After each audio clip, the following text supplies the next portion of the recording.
Hello students, हम पढ़ रहे थे हमारा डाइजेस्टिव सिस्टम, जिसमें कि हमने दो पार्ट में उसको डिवाइड कर रखा है, मेन एंड एसेसरी।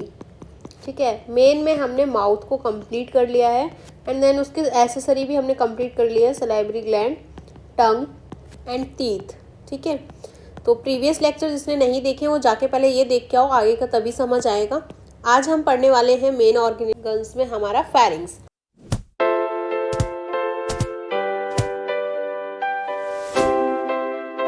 फेरिंग्स बहुत ही छोटा और सिंपल टॉपिक है। फेरिंग्स है हमारा मस्कुलर फनल शेप्ड ट्यूब है एक, ठीक है, जो कि कनेक्ट करती है हमारी ओरल कैविटी को, जो हमारी ओरल कैविटी है उसको ईसोफेगस से, ओरल कैविटी को ईसोफेगस से कनेक्ट करती है फेरिंग्स। तो वो फेरिंग्स क्या है, बीच वाला पार्ट है ये उसमें हमारे फर्दर 3 टाइप हैं, नेजोफेरिंग्स जो नेजल कैविटी के पास में है, ओरोफेरिंग्स जो ओरल कैविटी के पास में है, और जो लैरिंग्स से कनेक्ट कर रहा है वो लैरिंगोफेरिंग्स। ठीक है, सबसे पहले तो ये हमारा एक कॉमन पैसेज होता है जहाँ से फूड और एयर दोनों जाती है। देन उसके बाद फूड और एयर डिवाइड हो जाते हैं, जो फूड है वो ईसोफेगस में चला जाता है, एयर जो है वो लैरिंग्स के थ्रू चली जाती है। ठीक है, आगे हम देखेंगे जो इसकी सिचुएशन, मतलब यह लोकेटेड कहाँ पे है, behind the nasal cavity, nasal cavity के बिहाइंड। ठीक है, एंड माउथ हमारा इधर है, इसके भी बिहाइंड। ठीक है, सिचुएटेड है ये, और ये एक्सटेंड करता है कहाँ से, base of the skull. Pharynx हमारा कहाँ से, base of the skull. Skull हमारा ये वाला पार्ट रहता है, इसके जस्ट बाद यहाँ से स्टार्ट हो जाता है। यहाँ पे हमारा नेसोफेरिंग्स है, ये वाला हमारा नेसोफेरिंग्स है, यहीं पे हमारा स्कल खत्म हो जाता है। ठीक है, स्कल वाले पार्ट, स्कल की बात हो रही है, तो वो हमारा यहाँ से स्टार्ट हो जाता है। Extend from the base of skull to oesophagus तक हमारा क्या है, फेरिंग्स वाला पार्ट है। ठीक है, जिसमें कि हमने 3 टाइप के फेरिंग्स हैं, नेजो नेजल कैविटी के पास वाला, ओरो जो ओरल कैविटी को फेरिंग्स से कनेक्ट करता है, एंड देन लैरिंगो जो लैरिंग्स को फेरिंग्स से कनेक्ट करता है, वो वाला स्पेस लैरिंगोफेरिंग्स। ठीक है, क्लियर है इतना। आगे देखेंगे हम इसके पार्ट्स जो हम ऑलरेडी देख चुके, लेकिन अब अच्छे से देख लेते हैं। यहाँ पे हमारा जो आपको दिख रहा होगा, ये वाला जो पार्ट है नेजल कैविटी के पास वाला, ठीक है, तो ये हमारा क्या है, नेजोफेरिंग्स। ये क्या है, upper part of pharynx, upper most part है ये वाला जो फेरिंग्स है, इसका अपर मोस्ट पार्ट है ये। ठीक है, कहाँ लोकेटेड है, बिहाइंड द नेजल कैविटी, और इसमें सिर्फ एयर रहेगा, एयर ओनली। पैसेज किसका है, ये सिर्फ एयर का, क्योंकि ये नोज से जुड़ा हुआ है। ठीक है, उसके बाद माउथ कैविटी से जो जुड़ा हुआ है वो मिडिल वाला पोर्शन है, ये वाला ओरोफेरिंग्स, जो कि मिडिल पोर्शन है। ठीक है, ये मिडिल पार्ट है, जो कि ये ओरल कैविटी के पीछे है, इसका इसलिए इसका नाम क्या है, ओरोफेरिंग्स। यहाँ से फूड आएगा ओरोफेरिंग्स वाले पार्ट से, और यहाँ से हमारी क्या आएगी, एयर, इसीलिए इसको कॉमन पैसेज बोला है। ठीक है, तो ये ऊपर से तो एयर आ गई, इधर से फूड आ गया, तो यह ओरोफेरिंग्स में हमारी दोनों चीज होगी, फूड भी, ऊपर से फूड आया, यहाँ फूड और एयर दोनों है। एंड देन लैरिंगोफेरिंग्स, ये क्या है, हमारा लोएस्ट पार्ट है ये। ठीक है, लोएस्ट मोस्ट पार्ट है, ये ओपन होगा ईसोफेगस में भी और लैरिंग्स में भी। ठीक है, तो ईसोफेगस और लैरिंग्स, ईसोफेगस में क्या चला जाएगा, फूड, एयर क्या, लैरिंग्स में क्या जाएगा, एयर।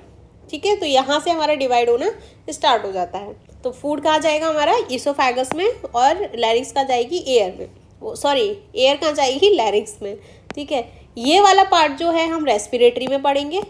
अभी हमारे काम का कौन सा वाला पार्ट है, ईसोफेगस, फूड वाला। ठीक है, क्योंकि हम क्या पढ़ रहे हैं, डाइजेस्टिव सिस्टम।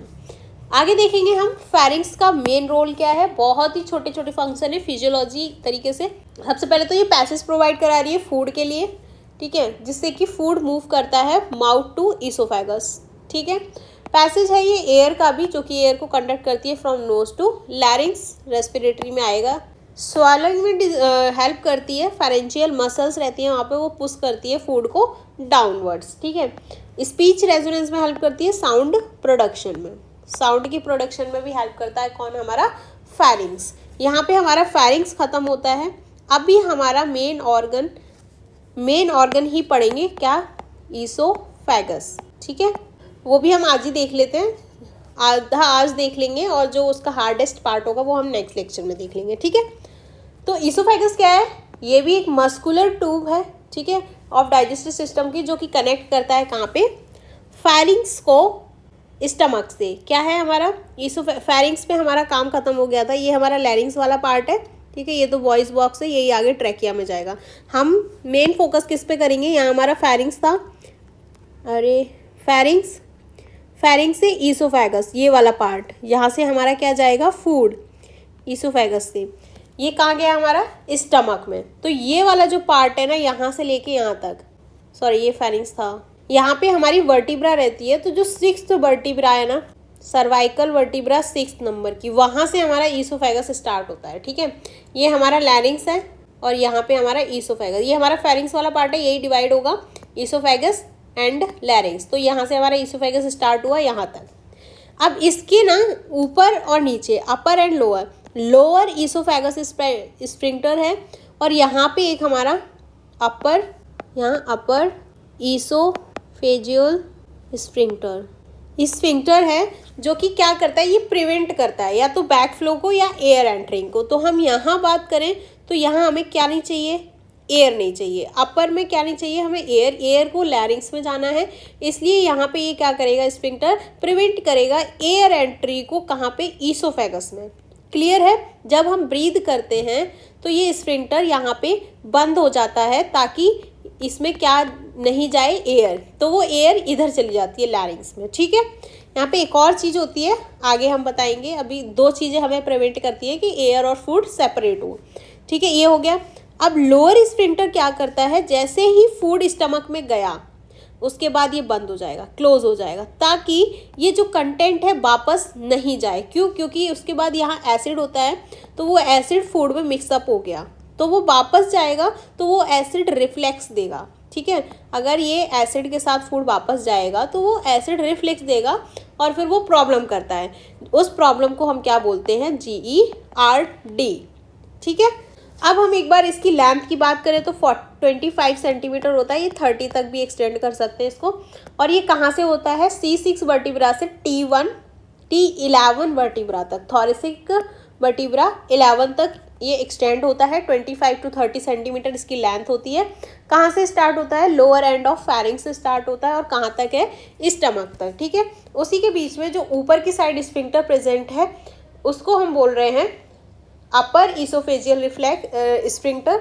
ये किसके बीच में होता है, फैरिंग्स, बिटवीन फैरिंग्स एंड ईसोफेगस, ठीक है। और जो नीचे वाला है वो बिटवीन ईसोफेगस टू स्टमक, ठीक है। ताकि यहाँ इसलिए है, अपर वाला इसलिए है कि एयर नहीं जाए, और नीचे वाला जो है लोअर वाला वो इसलिए है कि हमारा खाना बैक फ्लो नहीं करे, प्रिवेंट बैक फ्लो के लिए यहाँ पे लोअर स्फिंक्टर है, ठीक है। अगर बैक फ्लो करेगा तो क्या होगा, GERD। अब GERD क्या होता है, बहुत लोगों को क्यूरियोसिटी हो रहा होगा। देखो ये एसिड यहाँ से रिफ्लेक्ट हो रहा है। अगर ये रिफ्लेक्ट होगा तो पर्सन अच्छे से सांस वांस नहीं ले पाता है, वहाँ पे रेडनेस हो जाती है, स्वेलो हो जाता है, और बॉइल बॉक्स भी अच्छे से वर्क नहीं करता, यहाँ पे ही स्वेलिंग आ जाती है, ठीक है। तो हम अब देख लेते हैं GERD क्या है। GERD होता कुछ नहीं है, यहाँ पे जो एसिड है, नॉर्मल तो हमारा स्ट्रक्चर यही है, ठीक है, कि यहाँ पे जो लोअर स्फिंक्टर है वो क्लोज हो जाते हैं। क्यों क्लोज होंगे, कि ये हमारा जो एसिडिक कंटेंट है, फूड एक बार यहाँ एंटर होने के बाद अगर वो वापस जाता है तो वो एसिड के साथ वापस जाएगा, ठीक है। तो वो नहीं जाना चाहिए, इसलिए ये बंद हो जाता है। तो ये हमारी नॉर्मल कंडीशन हो गई। अगर ये खुल जाता है due to weakness of diaphragm, due to weakness of oesophageal sphincter, अगर हमें ये स्फिंक्टर वहाँ पे वीक हो जाते हैं ड्यू टू एनी कंडीशन, तो यहाँ पे क्या होगा, ये खुल जाएगा, और खुलेगा तो यहाँ से हमारा एसिड बैक फ्लो करेगा, कंटेंट भी साथ में जाएगा। तो एसिडिक कंटेंट भी जा रहा है, स्टमक का कंटेंट भी जा रहा है, कहाँ जा रहा है, ईसोफेगस में। तो वो हमारा क्या कॉज करेगा, हार्ट बर्न। इस कंडीशन को हम क्या बोलते हैं, हार्ट बर्न। यहाँ पे हमारा हार्ट का लोकेशन होता है इधर, यहीं पे इसी के आगे की साइड में। तो हमें क्या लगता है, हमारा हार्ट बर्न हो रहा है, मतलब हार्ट में दिक्कत हो रही है, बट ऐसा नहीं होता है। ये ऊपर की साइड जाता है, इससे एसिडिक है तो यहाँ पे जलन होगी, तो जलन होती है तो हमें क्या लगता है, हमारे हार्ट में कुछ जलन टाइप हो रहा है, लेकिन इसीलिए हम उसको क्या बोलते हैं, हार्ट बर्न, ठीक है। अब ये हार्ट बर्न या फिर GERD की वजह से हमने, अच्छा एक पहले ये डिसाइड कर लेते हैं कि GERD हम उसको बोलेंगे कब। अगर यहाँ पे एक टेस्ट होता है एसिड एक्सपोजर टाइम, ठीक है, एक टाइम कैलकुलेट करते हैं। एक मशीन होता है जो हम 24 आवर्स के लिए लगा के रखते हैं उसको। एक कैथेटर होता है, अंदर इंसर्ट करते हैं, देखो ये यहाँ पे लगा भी रखा है। इंसर्ट करके हम उसे बाहर एक मॉनिटर टाइप रहता है, जैसे माइक रहता है ना, माइक का जो बैटरी टाइप में रहता है उसको हम बाहर लगा लेते हैं, ठीक है, वो बाहर रहता है। और इसी के कैथेटर हम अंदर डाल देते हैं जो कि ये मेज़र करता रहेगा, ठीक है, परसेंटेज को मेज़र करता है, जिसको हम क्या बोलते हैं, एसिड एक्सपोजर टाइम, ठीक है। तो अगर 2 डेज से ज़्यादा AET, जो हम ये acid time exposure time calculate कर रहे हैं, वो 6% से ज़्यादा है तो हम क्या बोल देंगे, GERD। बॉर्डर लाइन कब बोलेंगे, जब 4 से ज़्यादा है, 4% से ज़्यादा है, लेकिन 1 दिन से ज़्यादा हुआ है तो। अगर 2 दिन से ज़्यादा है और 6% से ज़्यादा है तो GERD, 1 दिन से ज़्यादा है, 4% से ज़्यादा है तो बॉर्डर लाइन GERD, और 4 डेज कॉन्टीन्यूस 4 से कम है, 4 दिन तक हमने देखा और 4 से कम है उसका परसेंटेज, तो कोई GERD नहीं है, ठीक है। 2 दिन तक हमने कैलकुलेट किया, 6 से ज़्यादा है तो GERD। 1 दिन तक कैलकुलेट किया हमने या 1 से ज़्यादा दिन, 4 से ज़्यादा है तो बॉर्डर लाइन। अगर 4 से कम है, 4 दिन कॉन्टीन्यूस, तो कोई GERD नहीं है। गेट इट, ठीक है। अब अगर ये GERD कॉन्टीन्यूस रहता है, हमको ये दिक्कत हो जाती है, बहुत बड़ी दिक्कत होती है। ये अभी सुनने में ऐसा लग रहा है ना, लेकिन सच में क्लिनिकल में जब काम करोगे ना, तो ये प्रॉब्लम जो जिस बंदे को रहती है ना, तो वो अच्छे से खा पाता है नहीं, वो अच्छे से सांस ले सकता है, उसको थ्रोट की प्रॉब्लम एनी टाइम बनी रहती है, वो अच्छे से सांस तक नहीं ले पाता है इस कंडीशन में। यहाँ पे हम GERD क्लियर कर चुके हैं, ठीक है। कोई दिक्कत किसी भी तरीके की, कोई भी परेशानी बता देना कमेंट सेक्शन में, परेशानी दूर कर दूंगी मैं, ठीक है। इसकी लोकेशन की बात करें तो ये सबसे पहले तो ईसोफेगस, आओ चलो ईसोफेगस ढूंढते हैं। बहुत ध्यान से देखेंगे जहाँ जहाँ मैं लाइनिंग कर रही हूँ, ये वाला पीछे की साइड, ये आगे तो आउटर वाला पार्ट आ गया है, तो ये जो पीछे की साइड देखते जाओ, यहाँ से कंटिन्यू है ये वाला पार्ट, तो ये हमारा क्या है, प्यारा सा ईसोफेगस, ये वाला पार्ट, ठीक है। कहाँ से स्टार्ट हुआ है, C6 से T11, ये हमारा 12 है, तो ये हमारा क्या है, T11।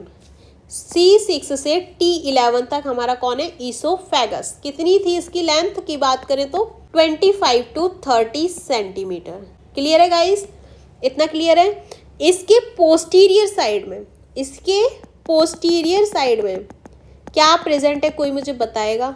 एंटीरियर में बात करें, ट्रैकिया होता है। पोस्टीरियर में हमारा इसका वर्टिब्रल कॉलम प्रेजेंट है। यहाँ की साइड में हमारा, आगे वाली इमेज में मैं और क्लियर कर दूंगी, अभी जान लो कि पोस्टीरियर में हमारा वर्टिब्रल कॉलम है, एंटीरियर में हमारी ट्रैकिया, ठीक है।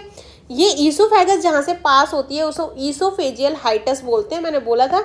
ये हमारा ईसोफेगस है, ये डायाफ्राम है, ये वाला हमारा क्या है, डायाफ्राम वाला पार्ट, ठीक है। इसी की ओपनिंग है, उसको हम क्या बोल रहे हैं, ये हमारा ईसोफेगस है, जो ओपनिंग है उसको ही हम क्या बोल रहे हैं, हिएटस, ईसोफेजियल हिएटस।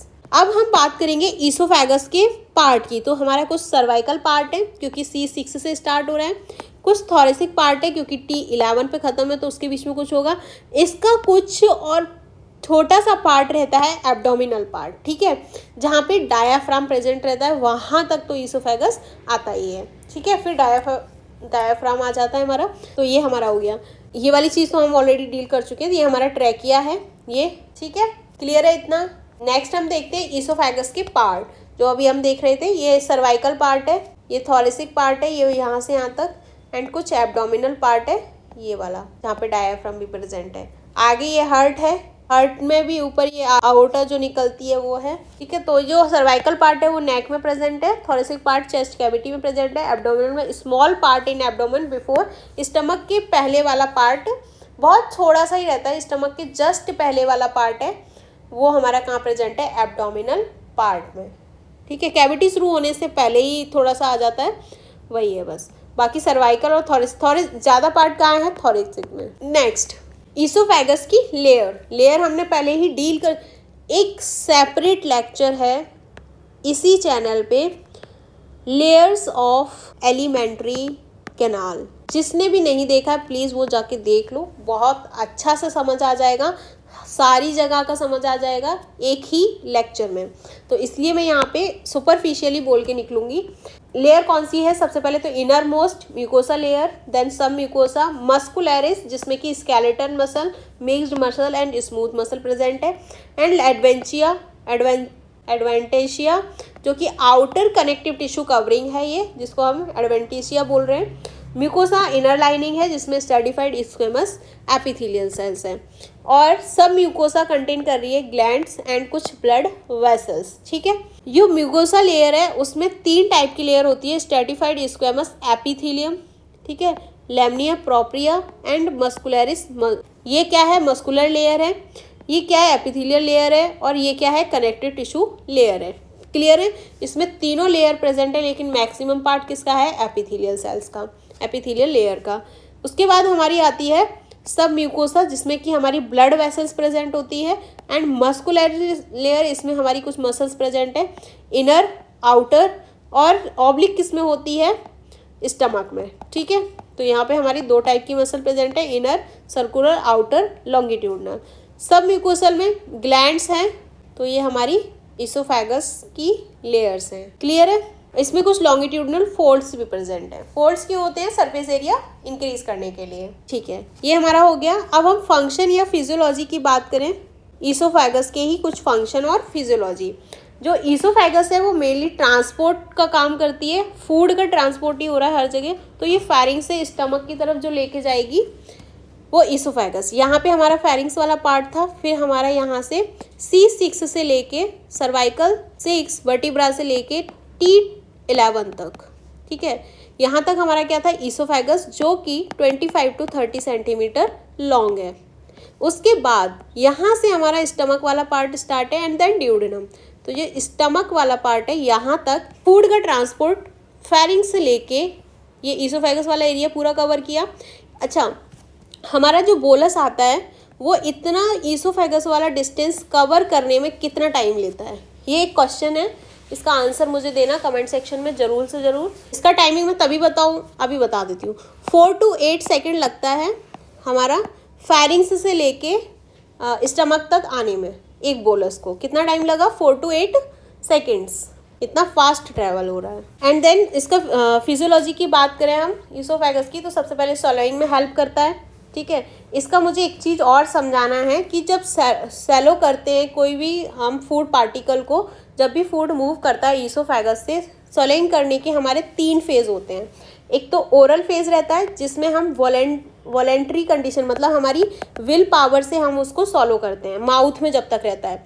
उसके बाद जब फेरिंग्स में आता है, क्या वो हमारी कंट्रोल में रहता है? क्या हम वहाँ फेरिंग्स में भी ज़बरदस्ती फूड को लेके जा सकते हैं अपनी विल पावर से? नहीं। तो हमारा जो फेरेंजियल और इसोफेजियल फेज़ है ये हमारा इनवॉलेंट्री होता है। जब तक फूड हमारा माउथ में है, ओरल कैविटी में, तभी वो हमारी कंट्रोल में। जब हम चाहेंगे तभी हमारी टंग से हम उसको पुश करेंगे, कहाँ पे? फेरिंग्स वाले एरिया में। ठीक है, तब फेरिंग्स में जाके वो इनवॉलेंट्री हो जाता है, तभी वो ट्रैवलिंग स्टार्ट करता है 4 to 8 सेकेंड वाली। 4 to 8 सेकेंड तक वो ट्रैवल करेगा, कहाँ पे? इसोफेगस में, एंड देन वो पहुँच जाएगा स्टमक में। ठीक है, तो फूड हमारा एंटर करेगा इसोफेगस से एंड देन मूव करेगा स्टमक में। अब हमारा फूड स्टमक तक आया कैसे, हम वो प्रोसीजर एक बार देख लेते हैं, देन हम फिर से आएंगे पेरिस्टाल्टिस पे। ठीक है, तो हमारे सॉलोइंग करने के भी 3 स्टेज हैं, oral stage, pharyngeal and oesophageal. ठीक है, ये हमारा वॉलेंट्री था, ये दोनों हमारे इनवॉलेंट्री, हमारी विल पावर में नहीं है। यहाँ से हमारा बोलस था ओरल कैविटी में, ध्यान से सुनना। यहाँ पे हमारा ये एपिग्लॉटिस है और ये हमारा इसोफेगस वाला पार्ट है ये। ठीक है, और ये हमारा लैरिंग्स वाला पार्ट है। यहाँ पे अपर स्फिंक्टर है, प्लीज़ यार डायग्राम बहुत ध्यान से देखना। ये हमारा अपर इसोफेजियल स्फिंक्टर है। इसका काम क्या था? ये एयर को प्रिवेंट कर रहा था, प्रिवेंट एयर। ठीक है, क्योंकि एयर को किधर जाना है? हमारे लैरिंग्स वाले पार्ट में। तो ये जो एपिग्लॉटिस है वो क्या करता है? जब भी हम खाना अंदर लेने के लिए जाते हैं, मतलब स्वैलो करते हैं, तभी ये एपिग्लॉटिस इस पार्ट को कवर कर देता है। किसको? लैरिंग्स वाले पार्ट को, ताकि हमारा फूड उधर ना जाके सिर्फ एयर उधर जाए और फूड हमारा किधर आ जाए? इसोफेगस में। ठीक है, क्लियर है इतना? तो हमारा फूड ये यहाँ पे आ चुका है। अब ये हमारा ट्रैकिया वाला पार्ट तो कवर हो गया था, क्योंकि इसको किसने कवर किया? हमारे एपिग्लॉटिस ने। यहाँ पे देखो, ये एपिग्लॉटिस है हमारा, एपिग्लॉटिस। इसने ये वाला ट्रैकिया वाला पार्ट कवर कर लिया। ये हमारा क्या है, ट्रैकिया कवर कर लिया। अब हमारा बोलस किधर आ गया, इधर फैरिंग्स में, ठीक है, ये ईसोफेगस की तरफ आ गया। अब ये ईसोफेगस में एंट्री हो जाएगा। यहाँ हमारा यहाँ फैरिंग्स तक था, ठीक है, कोई दिक्कत नहीं थी, फैरिंग्स हमारा कॉमन पैसेज है तो यहाँ पे दिक्कत नहीं हुई। अब ये बोलस हमारा कहाँ आया, ईसोफेगस में, और ये एपिग्लॉटिस ने इसको कवर कर लिया। देखो दोनों चीज़ एक साथ काम कर रही है। एपिग्लॉटिस इसको लैरिंग्स को कवर कर रहा है और स्फिंक्टर इसको क्लोज कर रहा है ताकि एयर इधर नहीं आए, तो दो हमारे प्रिवेंशन हो गए। एंड देन एपिग्लॉटिस यहाँ पे खुल गया। जैसे ही बोलस यहाँ ये अपर स्फिंक्टर को क्रॉस किया, ये क्या है हमारा अपर ईसोफेजियल स्फिंक्टर, ठीक है, जैसे ही इसको क्लोज किया ये हमारा एपिग्लॉटिस हट गया। अब बाकी की जो एयर है वो इधर जाएगी, इधर नहीं जा पाएगी क्योंकि इधर खाना जा चुका है। क्लियर है, ये बहुत जल्दी प्रोसेस होता है। अभी मैंने बताने में इसको टाइम लिया, अच्छे से समझ आया होगा। ये टर्म तो हम पहले ही डिस्कस कर चुके हैं, पैलेट वाला। ये बोलस था हमारा, ये टंग है एपिग्लॉटिस एंड देन ग्लॉटिस, और ये हमारा स्फिंक्टर था, ठीक है, मेन रोल हमारा इसी का था। क्लियर है गाइस। सबसे पहले हमने स्वॉलोइंग में क्या किया, फूड एंटर हुआ माउथ के अंदर, माउथ में च्यूइंग एंड मैस्टिकेशन किया विद द हेल्प ऑफ, यहाँ लिख देती हूँ, with the help of teeth. Food mix हुआ सलाइवा के साथ, बोलस का फॉर्मेशन हुआ। बोलस गया ओरल कैविटी में था, वहाँ पे हमने अपनी वॉलेंट्री तरीके से हमने उसको पुश आउट किया, कहाँ पे, फेरिंग्स में, ठीक है। फिर फेरिंग्स में हमारी इनवॉलेंट्री मूवमेंट हो गई। क्लियर है। उसके बाद सॉफ्ट पैलेट का जो नेसोफेरिंग्स वाला पार्ट है एपिग्लॉटिस, उसको ट्रेकिया को क्लोज कर देता है। यहाँ पे क्लोजिंग हो गई एंड देन ईसोफेगस में एंट्री हो गई। फिर हमारा यहाँ पे ईसोफेजियल स्टेज आया, ये भी हमारा इनवॉलेंट्री है। यहाँ पे पेरिस्टाल्टिक मूवमेंट हुआ ईसोफेगस में, 4 to 8 सेकेंड का टाइम लगा। फूड पहुँच गया कहाँ पे, स्टमक में। कॉन्ग्रेचुलेशन, तुम्हारा खाना पहुँच चुका है स्टमक में। यहाँ पे टेम्परेरी स्टेज स्टार्ट होगी, टेम्परेरी फूड स्टोर करेगा 4 to 5 आवर्स। इसका आगे का प्रोसेस हम नेक्स्ट लेक्चर में देखेंगे। अभी तक हमने मेन ऑर्गन्स में, डाइजेस्टिव वाले मेन ऑर्गन्स में हमने क्या क्या कवर किया है। माउथ हमारा पूरी तरीके से कंप्लीट है with accessory organs like salivary glands, tongue and teeth, ठीक है। हमने फेरिंग्स वाला पार्ट अच्छे से कंप्लीट किया है, बहुत छोटा सा था, प्यारा सा, क्योंकि ये कॉमन पैसेज है। एंड देन ईसोफेगस, हमने इसमें अलग अलग स्टेजेस भी पढ़ लिए। हमारा ईसोफेगस तक कंप्लीट हो चुका है। अब नेक्स्ट लेक्चर में हम क्या पढ़ेंगे, हमारा प्यारा सा stomach. Thank you so much guys, पढ़ाई करते रहिएगा।